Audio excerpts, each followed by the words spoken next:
Good morning each and everyone. हम पढ़ रहे हैं अकाउंटेंसी में अमालगमेशन का सेकंड लेक्चर है। पहले लेक्चर में हमने पढ़ा तीन तरीके के अमालगमेशन होते हैं। एक अमालगमेशन, दूसरा अब्जॉर्प्शन, तीसरा एक्सटर्नल। अमालगमेशन में दो कंपनी को मर्ज करने के लिए एक नई कंपनी बना दी जाती है।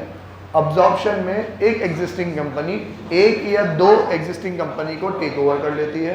एक्सटर्नल रिकंस्ट्रक्शन में एक कंपनी का रीस्ट्रक्चर करना है तो हम नई कंपनी बना के उसके सारे एसेट्स एंड लायबिलिटीज को रिवैल्यूड फिगर पे टेक ओवर कर लेते हैं। ठीक है, फिर मैंने एंड में ये कहा कि ये सिर्फ एक मार्क्स का क्वेश्चन है, जिसमें अगर एमसीक्यू आया तो आया, नहीं तो हमारे मतलब का नहीं है।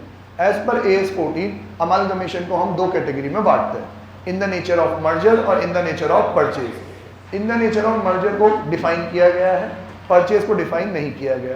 5 कंडीशन बताई गई है, पांचों कंडीशन पूरी हुई तो मर्जर कहलाएगा, 5 में से एक भी पूरी नहीं हुई तो ये परचेज कहलाएगा। 5 कंडीशन कौन कौन सी है? पहला, सारे के सारे assets and liability take over किए हों, उनको बुक वैल्यू पर टेक ओवर किए हों, 90% शेयर होल्डर्स अमालगमेटेड कंपनी के शेयर होल्डर्स बन गए हों, बदले में मतलब परचेज कंसीडरेशन के रूप में सिर्फ और सिर्फ इक्विटी शेयर्स दिए गए हों। किसको? Equity share holders. Equity share holders को इक्विटी शेयर्स दे, प्रेफरेंस को प्रेफरेंस दे कि ना दे उससे मतलब नहीं है। इक्विटी शेयर होल्डर्स को क्या दिए गए हों? सिर्फ इक्विटी शेयर्स दिए गए हों। और पांचवा थ्योरेटिकल कंडीशन के अमालगमेटेड कंपनी का इंटेंशन हो कि अमालगमेटिंग कंपनी का बिजनेस को कैरी फॉरवर्ड करना चाहते हो, बिजनेस को रन करना चाहते हो। क्लियर? हमने इस 5 में से एक थ्योरेटिकल बोली, 4 बची। 4 में से भी 2-2 के कॉम्बे बना दिए कि सारे के सारे assets and liability book value पे टेक ओवर किए गए हों, परचेज कंसीडरेशन के रूप में सिर्फ और सिर्फ इक्विटी शेयर्स दी गई। क्लियर है? ठीक है, ये 2 कंडीशन हमारी पूरी होती है तो मर्जर है, नहीं होते ये तो फिर क्या है? ये परचेज है। सर क्या फर्क पड़ेगा? मर्जर है तो क्या होगा, परचेज है तो क्या होगा? बेटा यही मेन चैप्टर है। मर्जर है तो अकाउंटिंग अलग तरीके से होगी, उसको अपन बोलते हैं पूलिंग ऑफ इंटरेस्ट मेथड। आज सिर्फ नाम याद रखना है, क्या बोलते हैं? Pooling of interest method. और अगर मर्जर नहीं है, परचेज मेथड है, तो फिर क्या बोलेंगे? Purchase method. Simple. 90% question purchase method के आएंगे, 10% question pooling of interest method का चांस रखते हैं। पूलिंग ऑफ इंटरेस्ट मेथड बेहद सिंपल क्यों है? पहली वजह से कि सर सारे के सारे assets and liability book value पे टेक ओवर करने हैं, तो फिर तो कोई एडजस्टमेंट ही नहीं हुआ का कोई एडजस्टमेंट नहीं। मैं यूँ कहूँ कि अमालगमेशन हो रहा है, ए कंपनी के फिक्स असेट से 500 रुपए के, बी कंपनी के फिक्स असेट से 400 रुपए के। ए कंपनी बी कंपनी को टेक ओवर कर रही है, सारे assets and liability book value पे जाएंगे, तो इनका असेट 400 का था, 400 में ही जाएगा। तो इनके पास 500 का असेट था, 400 का और आ गया, कितना हो गया? 900। तो कोई खास एडजस्टमेंट होगा नहीं। एडजस्टमेंट तो सारे कहाँ होंगे? परचेज मेथड में, क्योंकि वहाँ इनकी मनमर्जी चलेगी। मतलब जो बंदा बिजनेस खरीदने गया वो कह सकता है कि आपके इस 5 असेट में से 4 लूंगा, 5वां नहीं लूंगा, आपकी इस 3 लायबिलिटी में से 2 को ही टेक ओवर करूंगा, तीसरी को टेक ओवर नहीं करूंगा। तो कह रहा है तो फिर मैं 5वें असेट का क्या करूं, तीसरी लायबिलिटी का क्या करूं? मैं कहा आप जानो, आपका काम जानो। 5वें असेट को आप मार्केट में सेल करो, जो पैसा है उससे तीसरी लायबिलिटी को पे कर दो, जो बच जाए वो शेयर होल्डर्स में बांट दो कि घर ले जाओ, आप जाने, आपका काम जाने। ठीक है, अब मैंने 4 असेट जो ली ना, उसको मैं 100 मार्केट वैल्यू या रिवाइज वैल्यू पे लूंगा। आपकी बुक्स में उसकी कुछ भी वैल्यू चल रही हो, जिसका एप्रिसिएशन होना होगा एप्रिसिएशन करूंगा, जिसका डेप्रिसिएशन होना होगा डेप्रिशिएट करूंगा। ठीक है, लायबिलिटीज को भी इतनी ही रिवाइज वैल्यू से लूंगा। तो ये असेट्स बने, ये लायबिलिटीज बने। अब देखो असेट्स और लायबिलिटी के हिसाब से तो हमने एग्जांपल लिया कि आपके जो असेट्स की रिवैल्यूएशन हुई, जो मैं टेक ओवर कर रहा हूँ 1 करोड़ का हुआ, जो लायबिलिटीज में टेक ओवर कर रहा हूँ उसकी वैल्यू मैंने 30 लाख रुपीज मानी। 1 करोड़ माइनस 30 लाख, पैसे कितने बने आपके? 70 लाख। मैं तो 70 दूंगा, वो कह रहा है नहीं मैं तो 80 लूंगा, मैं कह रहा हूँ मैं तो 60 से ज़्यादा नहीं दूंगा। तो नेगोशिएशन है, कुछ भी हो सकता है, कम भी हो सकता है, ज़्यादा भी हो सकता है। मेरे पॉइंट ऑफ व्यू से देखें कि मैं चीज़ें ज़्यादा की लाया, पैसे कम दिए, मेरा फ़ायदा हो गया, कैपिटल रिजर्व। मैं चीज़ें कम की लाया पर पैसे ज़्यादा देने पड़ रहे हैं, मेरी गरज थी, खरीदना पड़ा, तो क्या है? ये गुडविल। मतलब ये सारी चीज़ें, मतलब मेन एडजस्टमेंट कैपिटल रिजर्व और गुडविल, वो भी कहाँ होगा? Purchase method. Pooling of interest method में नहीं होगा। ठीक है, तो ये बहुत सिंपल होता है, इसलिए इसके क्वेश्चंस भी कम होते हैं। ज्यादातर क्वेश्चंस किसके होते हैं? परचेज में। जनरली क्वेश्चन में कुछ नहीं बोलते हो कि परचेज मेथड करना है कि पूलिंग ऑफ इंटरेस्ट मेथड करना है, in the nature of merger मानना है कि in the nature of purchase मानना है, नहीं बोलते। तो हम क्या मानते हैं? In the nature of purchase ही मानते हैं। समझ में आया? मैक्सिमम केसेस में यही आता है क्योंकि सारी शर्तें पूरी होती भी नहीं, ठीक है। जब वो स्पेसिफिकली कहे कि amalgamation is in the nature of merger, तभी pooling of interest method apply हुआ, ठीक है। मेथड क्या है ये अभी तक अपन ने नहीं सीखा, आज की क्लास में भी नहीं सीखेंगे, कल सीखेंगे, कल या परसों में भी, ठीक है। तो आज की क्लास में अपन मेन क्या सीखेंगे? आज की क्लास का हमारा टॉपिक है, कोई पेन पेंसिल नहीं लेगा, जिसको मैंने लिखता हुआ देखा बाहर भगा दूंगा, ठीक है। आज की क्लास का हमारा टॉपिक है परचेज कंसिडरेशन, शॉर्ट फॉर्म में बोलेंगे पीसी, प्रियंका चोपड़ा, है ना। अब ये परचेज कंसिडरेशन क्या है? देखो कोई सा भी मेथड, हम पहले मर्जर की बात करते हैं क्योंकि परचेज का तो कोई ईमान धर्म है ही नहीं ना, परचेज के तो कोई कैरेक्टरिस्टिक्स है ही नहीं। कैरेक्टरिस्टिक्स है जो किसके हैं? मर्जर के। यहाँ तो कम ज़्यादा कुछ लेंगे कुछ नहीं लेंगे, कुछ भी हो सकता है। कैरेक्टरिस्टिक डेफिनेशन तो सिर्फ मर्जर की है, तो मर्जर से ही समझते हैं। उन्होंने कहा सारी के सारी असेट्स, यश उन्होंने क्या कहा? सारी के सारी असेट्स आपने टेक ओवर करी हो बुक वैल्यू, पर ये नहीं कहा कि आप उनको पैसे भी उतने ही दो जितनी बुक वैल्यू आ रही है, ये थोड़ी बोला। मतलब अब यार उनकी बैलेंस शीट देखी, वही एग्जांपल लेते, उनकी बैलेंस शीट देखी, सारे असेट्स की बुक वैल्यू 1 करोड़, सारी लाइबिलिटी सब कुछ उसकी बुक वैल्यू 30 लाख है। तो 1 करोड़ माइनस 30 लाख बनते कितने हैं? 70 लाख। तो मर्जर में कहीं ये फिक्स नहीं है कि अब असेट्स और लाइबिलिटी बुक वैल्यू पे ले रहे हैं तो 70 लाख ही देने हैं उनको। ये तो नेगोशिएशन है, कुछ भी हो सकता है, मैं ज्यादा भी दे सकता हूं, मैं कम भी दे सकता हूं। अब ज्यादा दे रहा हूं तो मेरा नुकसान है, कम दे रहा हूं तो फायदा है। उसका ट्रीटमेंट कैसे होगा अकाउंटिंग में, क्या डेबिट होगा क्या क्रेडिट होगा, वो सीखना अपना बाकी रहा। आज का हमारा टॉपिक ये है कि पहले मैं ये सीखूंगा कि मैं उनको कितनी चीजें क्या क्या दे रहा हूं, ये कैलकुलेट कैसे करूं। मेरा पूरा क्वेश्चन इसी के आजू बाजू घूमेगा क्योंकि अल्टीमेट प्रॉफिट एंड लॉस तो यहीं से होगा ना। मैं चीजें टेक ओवर करके लाया 70 लाख नेट, बदले में 70 दे रहा हूँ, 60 दे रहा हूँ कि 80 दे रहा हूँ, इसी से पूरा क्वेश्चन बेस्ड रहेगा। तो आज का हमारा काम है कि परचेज कंसिडरेशन कैलकुलेट किया जाए। और ये परचेज कंसिडरेशन कैसे कैलकुलेट किया जाएगा, उसके हैं 4 मेथड, 1 2 3 4। तुम्हें चारों मेथड इंट्रोड्यूस करने से पहले ये question same to same purchase consideration के नाम पे ये चीज same to same internal reconstruction की बन जाएगी। इंटरनल रिकंस्ट्रक्शन में हम क्या पढ़ते थे? और शेयर होल्डर, तो यहाँ तेरा एक इक्विटी शेयर 100 रुपीज़ का है ना, अब तेरा एक इक्विटी शेयर्स के बदले में तेरा ये शेयर्स तो 25 रुपये का ही रह जाएगा। चल तेरे को बदले में प्रेफरेंस शेयर्स भी दिए, चल तेरे को बदले में थोड़ा बहुत कैश भी दे दिया, और प्रेफरेंस शेयर होल्डर तू भी यहाँ, तू ये लेना ये लेना ये लेना, डिबेंचर होल्डर्स तू ये लेना तू ये लेना तू ये लेना, ऐसा ही करता है।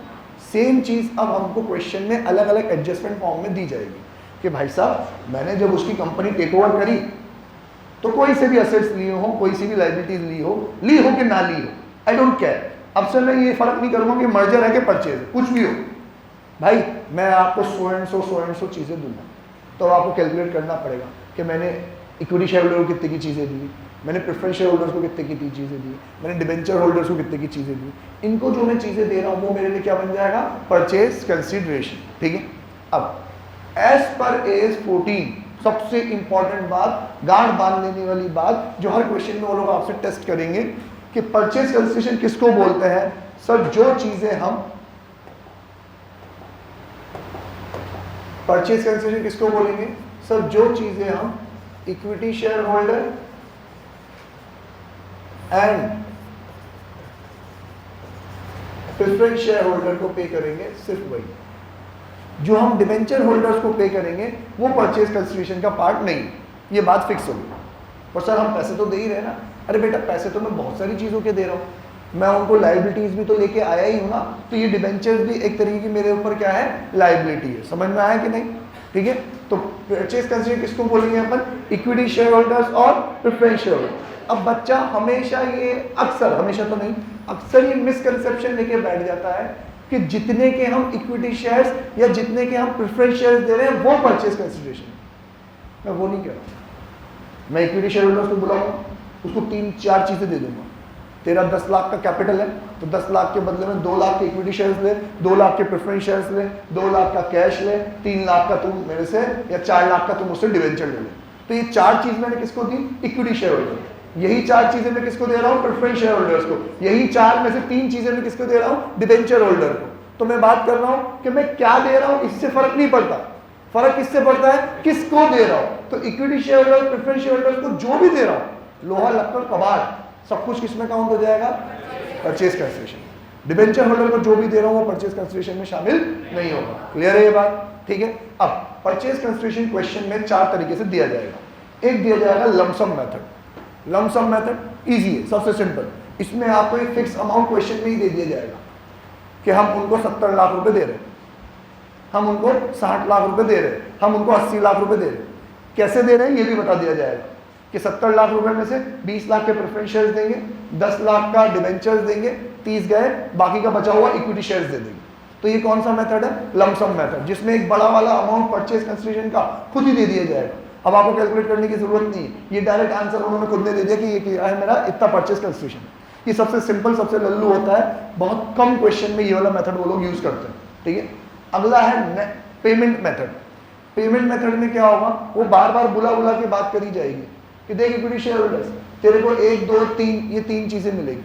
और इसमें वो क्या बोलेगा कि देख इक्विटी शेयर होल्डर्स, तेरे को इक्विटी शेयर्स मिलेंगे, इतनी क्वांटिटी में मिलेंगे और इस रेट से इशू किए जाएंगे। मतलब वो बताएगा हमें कि ये आइटम दे रहे हैं, इतनी क्वांटिटी में दे रहे हैं और इस रेट से दे रहे हैं। ये 3 चीज क्वेश्चन में गिवन होगी तो ये क्या बनेगा? पेमेंट मेथड बनेगा। तीनों चीज गिवन होगी। अगर इन 3 में से एक भी चीज उसने मिसिंग रख दी तो फिर ये पेमेंट से कहां निकल चल के आ जाएगा? नेट एसेट मेथड पे आ जाएगा। नेट एसेट थोड़ी देर में आते हैं। पेमेंट मेथड क्वेश्चन में कैसे गिवन होगा? Same to same internal reconstruction की तरह कि इक्विटी शेयर होल्डर्स को हमने 1 2 3 3 चीजें दी, 1 2 3 इतनी इतनी क्वांटिटी में दी और 1 2 3 इतनी इतनी रेट से इशू करी। तो ये मल्टीप्लाई कर सकते हो आप, हाँ, कि इतनी क्वांटिटी इस रेट से, इतनी क्वांटिटी इस रेट से, इतनी क्वांटिटी इस रेट से, टोटल अमाउंट इतना हो गया। ये क्या है? मेरा परचेज कंसिडरेशन। तो ये परचेज कंसिडरेशन कैसे कैलकुलेट किया कि जितना जितना मैं क्या दे रहा हूं उनको पेमेंट कर रहा हूं। तो इसका नाम क्या पड़ा? Payment method. क्लियर है ये बात? सिंपल है, ये सिंपल कहलाएगा।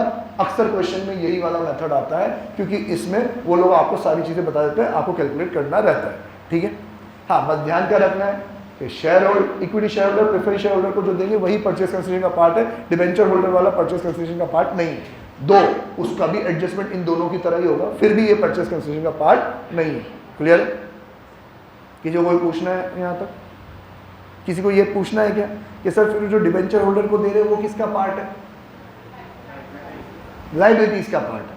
मतलब मैं 1 करोड़ के असेट्स लाया और फिर कुछ लाइबिलिटीज को मैंने बुक वैल्यू पे टेक ओवर कर लिया। अब डिवेंचर होल्डर को जो मैं जो दे रहा हूँ वो मेरी डिवेंचर्स की क्या है? लाइबिलिटी है। तो वो लाइबिलिटीज के पार्ट में एड ऑन हो जाएगा। क्लियर? लमसम हो गया, पेमेंट हो गया। मोस्ट फेमस, जिसमें अगर क्वेश्चन साइलेंट होता है तो जो हमें अप्लाई करना है वो क्या है? Net asset method. क्वेश्चन में हमें कोई हिंट नहीं है, मतलब ना फिक्स अमाउंट दे रखा है, ना ही हमें क्वांटिटी, रेट और आइटम दे रखी। मतलब कहीं कोई चीज मिसिंग है जिसकी वजह से आप अमाउंट तक नहीं पहुंच सकते, तो फिर वो मेथड कौन सा कहलाएगा?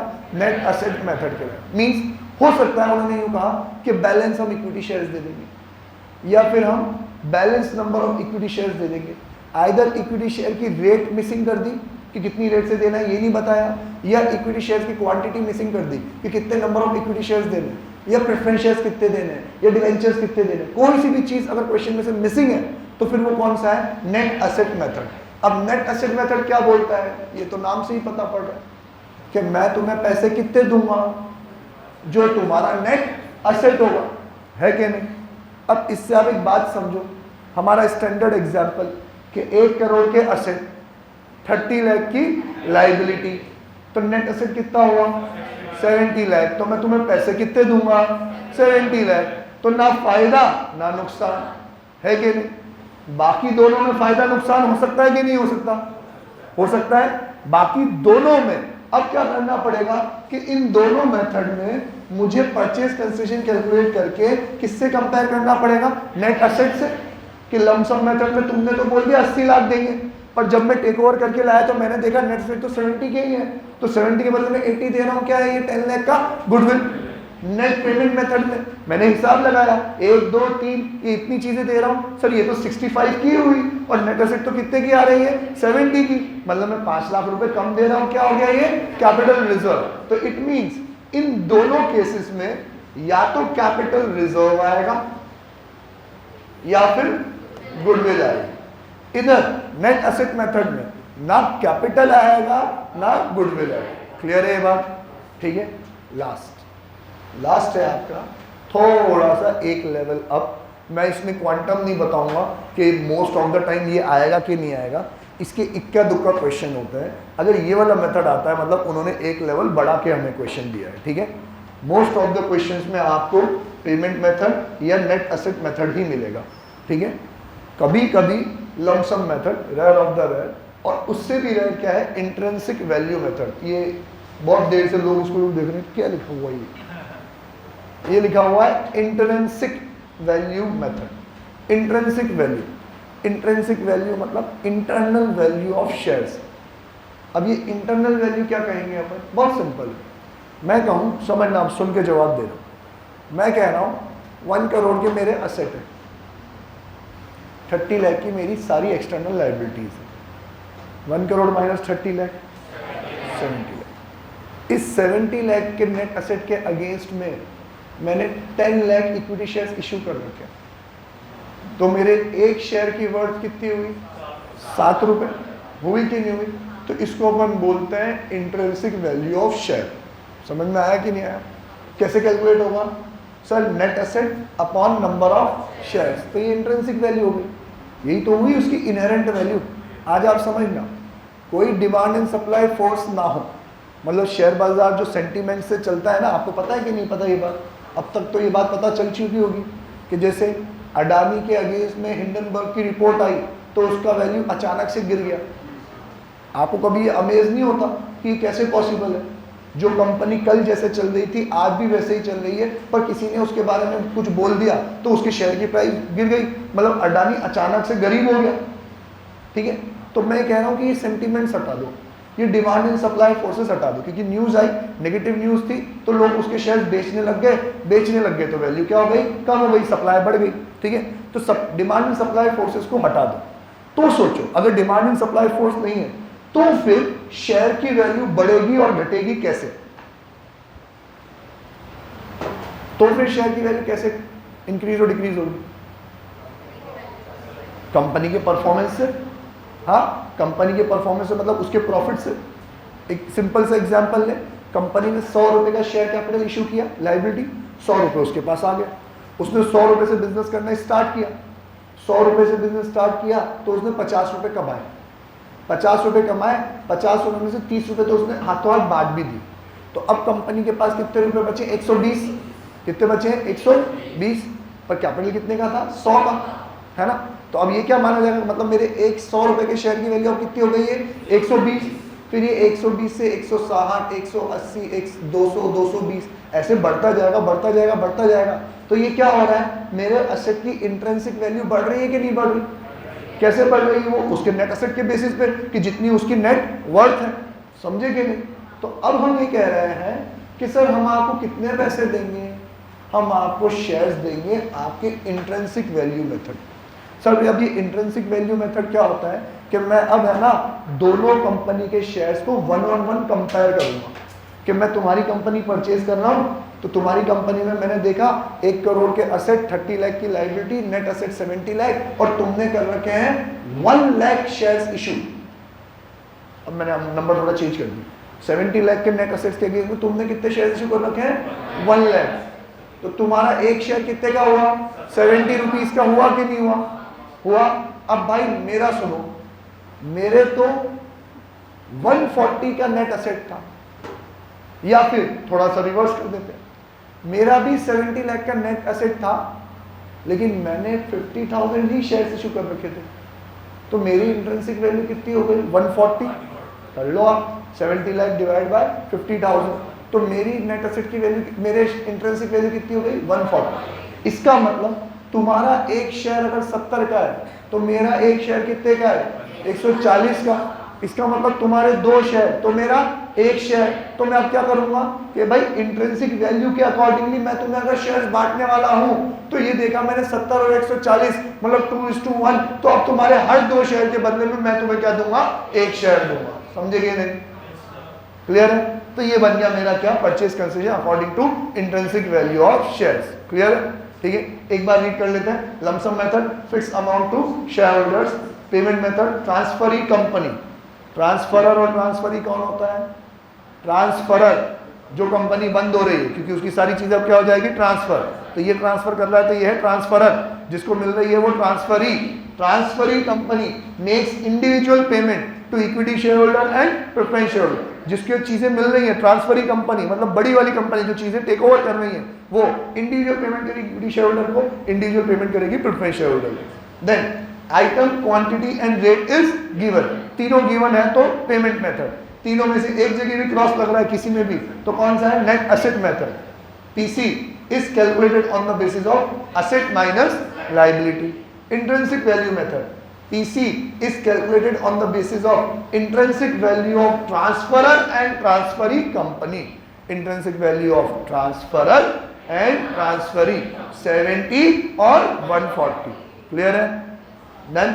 अभी शुरुआती कुछ क्वेश्चंस हमारे सिर्फ और सिर्फ परचेज कंसिडरेशन कैलकुलेट करने के आएंगे, करते हैं प्रैक्टिस। ठीक है, इससे पहले लैंग्वेज में अलग अलग चीज़ें लिखी गई हैं तो ट्रांसफरर और ट्रांसफरी समझ गए, अमालगमेटिंग और अमालगमेटेड समझ गए आप लोग। हाँ, ट्रांसफरर इसके एसेट ट्रांसफर हो रहे हैं मतलब ये कंपनी बंद हो रही है। ठीक है, अमालगमेटिंग ये कंपनी अमालगमेट हो रही है, अमालगमेटेड ये कंपनी अमालगमेट होने के बाद। तो अमालगमेटिंग मतलब जो कंपनी बंद हो रही है, अमालगमेटेड कंपनी मतलब जो कंपनी बाकी रह गई है वो अमालगमेटेड कंपनी। ठीक है, ओके। परचेज कंसिडरेशन किसको बोलेंगे, जो हमने किसको दिया हो, इक्विटी शेयर होल्डर और प्रेफरेंस शेयर होल्डर्स को दिया हो। इक्विटी शेयर और प्रेफरेंस शेयर जो दिए वो नहीं, शेयर होल्डर्स को जो दिया हो वो परचेज कंसिडरेशन। लाओ एक बुक दे दो, आगे बढ़ते हैं।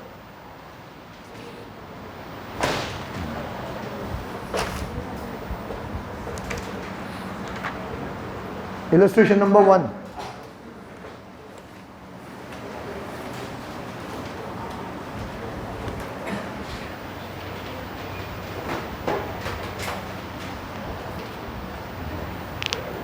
Page number 13.9।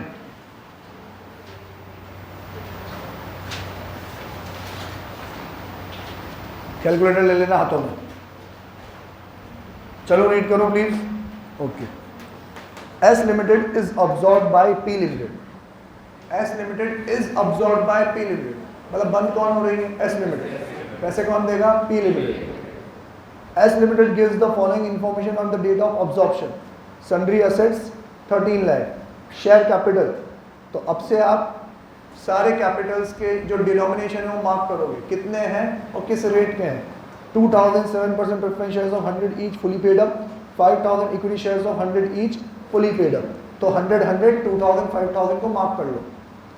Reserves 3 lakh, 6% debentures 2 lakh, trade payables 1 lakh. हमें पता है परचेज कंसिडरेशन का क्वेश्चन है ये, किस किस को, इक्विटी शेयर होल्डर और प्रेफरेंस शेयर होल्डर। ठीक है, P Limited has agreed to issue 9% preference shares of 100 each in the ratio of 3 shares of P Limited for 4 preference shares in S Limited। बहुत simple चीज लिखी हुई कि S Limited के 4 preference shares के बदले में हम कितने देंगे, 3 शेयर देंगे और एक शेयर की वैल्यू भी कितनी मानेंगे, 100। जल्दी से यहाँ देख के बताओ बोर्ड पे, ये कौन सा मेथड हुआ, लमसम हुआ कि पेमेंट हुआ कि नेट एसेट हुआ, पेमेंट हुआ ना। इंडिविजुअल लोगों को कितना कितना दे रहे बता रखा है ना आपको। ठीक है, तो कैलकुलेट करो। नंबर ऑफ शेयर्स उनके कितने, प्रेफरेंस शेयर्स 2000 है ना, प्रेफरेंस शेयर्स कितने उनके 2000।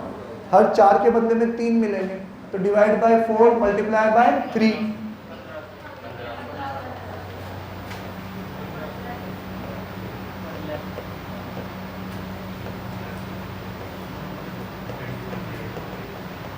$1500 शेयर्स और एक शेयर कितने का है, 100 रुपए का,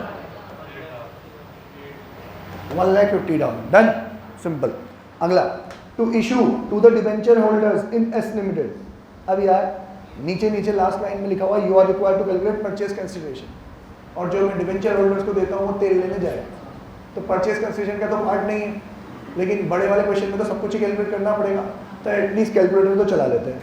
to issue to the debenture holders in S limited 8% mortgage debentures at 96 in lieu of मतलब किसके बदले में, in lieu of 6% debentures in S limited which are to be redeemed at a premium of 20%। Star mark कर लो, star mark करो और देखो पढ़ो, ये यूं कहना चाह रहा है। एक बार पहले लाइन पढ़ो फिर मैं बताता हूँ, पहले लाइन रीड करो क्या कह रहे हो।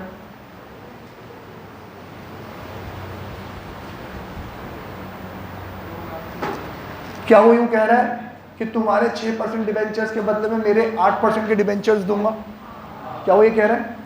फिर वो यूं कह रहा है कि मेरा वाला जो दूंगा वो 96 पे इशू करूंगा, कह रहा है, और तुम्हारा वाला जो रिडीम करूंगा कितने पे रिडीम करूंगा, 20% प्रीमियम। डबल मार हुई कि नहीं हुई? तुम्हारे 100 रुपए के डिबेंचर्स के बदले में 120 मानूंगा, और मेरा 100 रुपए का डिबेंचर कितने का मानूंगा, 96 का मानूंगा। तो देखो कैसे कैलकुलेशन होगा, इसका कैलकुलेशन होगा कि तुम्हारे नंबर ऑफ डिबेंचर्स कितने के माने गए, 2 लाख।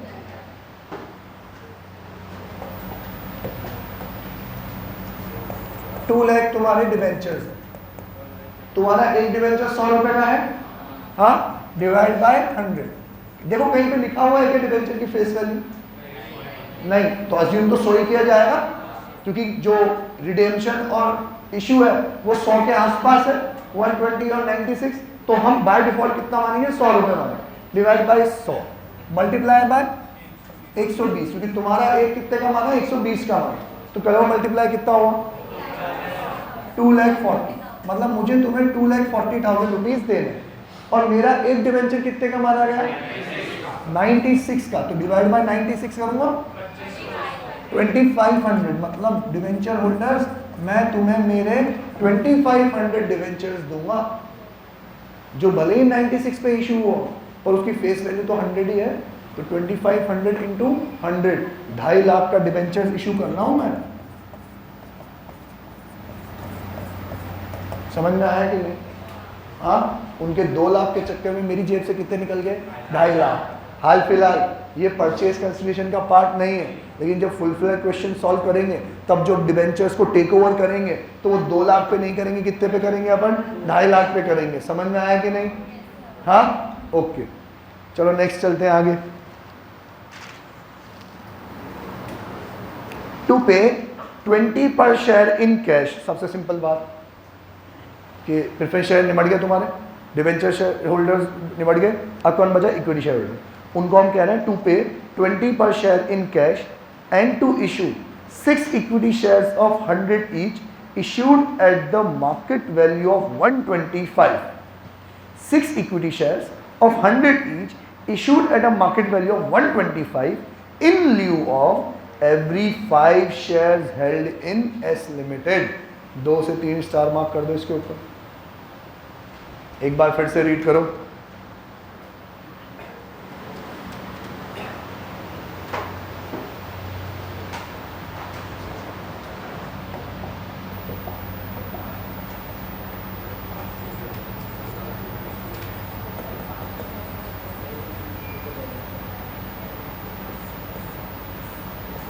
पढ़ लिया क्या?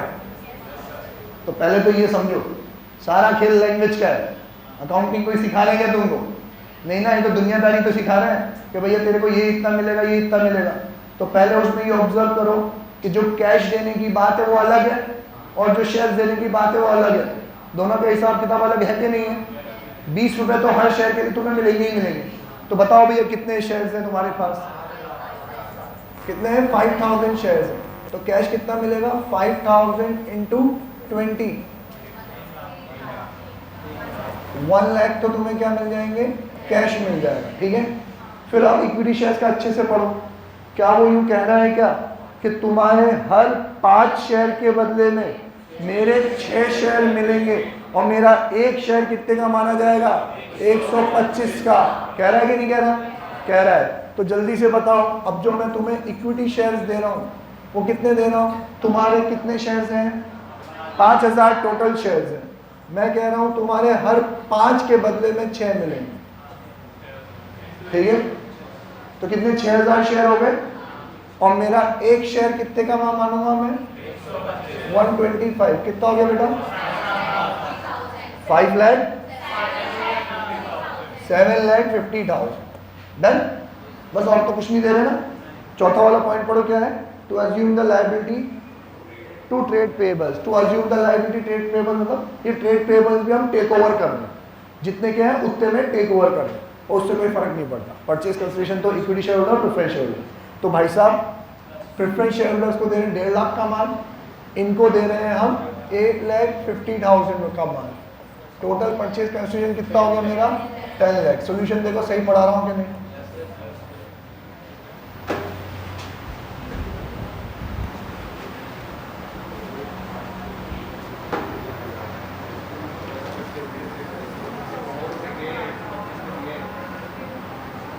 दो मार्क्स का ही क्वेश्चन है, इसका प्रेजेंटेशन देख लो। एक तो ये 2-3 चीज़ आपको कैलकुलेट करके बता दी, परचेज कंसिडरेशन, एक बड़े से क्वेश्चन का एक छोटा सा वर्किंग नोट है, ठीक है? तो अगर 2 मार्क्स में क्वेश्चन आया तो पहले तो ये फॉर्मली प्रेजेंट करना है, इसका कोई स्टैंडर्ड प्रेजेंटेशन नहीं है, बस आप उतना उनको दिखा सको कि आप कौन कौन सी पार्टी को क्या क्या दे रहे हो, बस क्लियरली वर्किंग आपको शो करनी है। उनके फॉर्मेट से करो, अपने खुद के फॉर्मेट से करो, कोई फर्क नहीं है, एंड में 10 लाख रुपीस आना चाहिए। प्लस आपको देखो उन्होंने वर्किंग नोट में ये बात लिख रखी है अगले पेज पे कि जो हम डिवेंचर होल्डर्स को देंगे, जो ट्रेड पेबल्स को देंगे, वो हमारे लिए परचेज कंसिडरेशन का पार्ट नहीं है एज पर AS 14। डन। तो अगर परचेज कंसिडरेशन का क्वेश्चन आता है तो ये AS 14 वाली बात लिखनी हमारे लिए जरूरी है पूरे मार्क्स गेन करने के लिए, ठीक है? यप।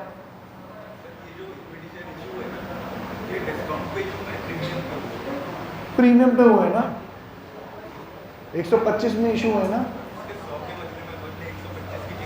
हाँ अच्छा, उसके 100 के बदले में मैंने 125 की चीज दी तो डिस्काउंट हो गया।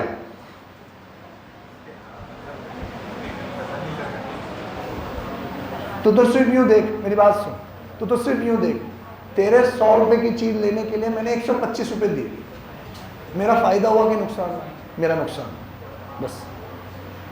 अब लेकिन मैंने जो तुझे 125 का शेयर दिया उसकी फेस वैल्यू तो 100 रुपए ही है, तो जब मैं मेरी बुक्स में एंट्री पास करूंगा तब एंट्री पास करूंगा share holders of transferor company, है ना, to equity share capital 100 to security premium 25। Clear? Next question, illustration number 2। Balance sheet दे रखी है आपको ए लिमिटेड की,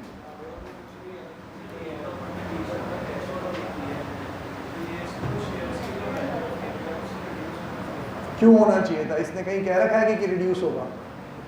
नहीं ना। तो बेटा बात समझो, मैं किसको कितने रुपए दे रहा हूं, कम दे रहा हूं कि ज्यादा दे रहा हूं, ये हमारे नेगोशिएशन का पार्ट है।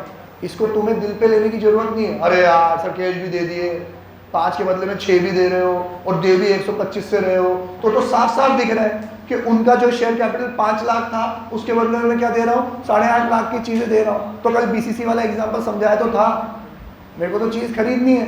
अब ऐसा थोड़ी कि जितनी की चीजें हैं 5 लाख में तो उसका शेयर कैपिटल है, उसका रिजर्व एंड सरप्लस भी तो है उसके पास, तो मेरे को कंपनसेट तो करना पड़ेगा ना।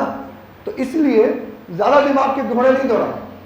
उन्होंने कहा करने का मतलब करने का, देने का मतलब देने का, खत्म बात। हाँ एंड में कंपेयर करेंगे, कम दिया कि ज्यादा दिया, कैपिटल रिजर्व के गुडविल सब एंड वाली बात है। हाल फिलहाल तो कितना दे रहे हैं कैलकुलेट करना, ठीक है। Illustration number 2। इलस्ट्रेशन नंबर 2 में आपको सिर्फ ए लिमिटेड की बैलेंस शीट दे रखी है एक कंपनी की। अब जब अमालगमेशन हो रहा है तो मिनिमम 2 कंपनी तो होगी भाई। हाँ, एक कंपनी दूसरी कंपनी को परचेज कर रही होगी, तो जब दोनों कंपनी की बैलेंस शीट दे दे मतलब क्वेश्चन फुल फ्लेज है। और जब सिर्फ एक ही कंपनी की बैलेंस शीट दे रहा है मतलब पूरे क्वेश्चन का छोटा सा कोई ना कोई पार्ट पूछेगा। हाल फिलहाल अपन परचेज कंसिडरेशन पूछ रहे हैं, परचेज कंसिडरेशन ही पूछेगा ये अपन से। Following is the balance sheet of A limited. Share capital है, रिजर्व एंड सरप्लस है, लॉन्ग टर्म बोरोइंग्स है, trade payables, property plant and equipment, inventory, trade receivable, cash and cash equivalents. कोई मतलब की चीज़ नहीं है। आप नोट्स टू अकाउंट्स में शेयर कैपिटल मार्किंग चढ़ना चालू करो। इक्विटी शेयर्स कितने हैं उनके पास 1,50,000 और कितनी रेट है उसकी 10 रुपीज़। प्रेफरेंस शेयर्स कितने हैं 7,500, कितने का है एक 100 ईच का। जनरल रिजर्व से मुझे कोई मतलब नहीं है, 15% डिवेंचर्स से भी मुझे कोई मतलब नहीं है, क्योंकि क्वेश्चन परचेज कंसिडरेशन का है। ठीक है, लैंड एंड बिल्डिंग है, इन्वेस्टमेंट एट कॉस्ट है। B limited agreed to take over the assets and liability in the following terms and conditions: discharge 15% debentures at a premium of 10% by issuing 15% debentures of X Limited. ये गधे हैं गधे साले, ये X Limited को cut करके B Limited लिख दो। फर्स्ट लाइन एक पॉइंट के एंड में X Limited लिखा हुआ है ना, वो X Limited नहीं है, क्या है B Limited। वो यूँ कह रहा है कि इनका जो 15% वाला डिबेंचर है ना, उसको हम इशू करेंगे कितने पे 10% पे, और इशू क्या करेंगे हम 15% का शेयर करेंगे बी लिमिटेड का। एक्स लिमिटेड कहाँ से आ गई भाई, जब बी टेक ओवर कर रही है किसको, ए को। बोल बोल बोल क्या क्या चल रहा है। चलो अब जल्दी सर आगे, ये वाला क्वेश्चन अपन एंड में करेंगे। इस क्वेश्चन के मैं 3 चीज पढ़ाता हूँ आपको। Property, plant, equipment 10% above the book value, current assets with discount 10%, current liability at book value, preference shareholders are discharged a premium of 10% by issuing 15 by preference shares of 100 each, issue 3 equity shares of 10 each for every 2 equity shares in Billionaire and pay balance in cash. Underline करो last में underline करो balance in cash। लिख दिया? तो cash कितना दे रहे हैं ये बता नहीं रखा,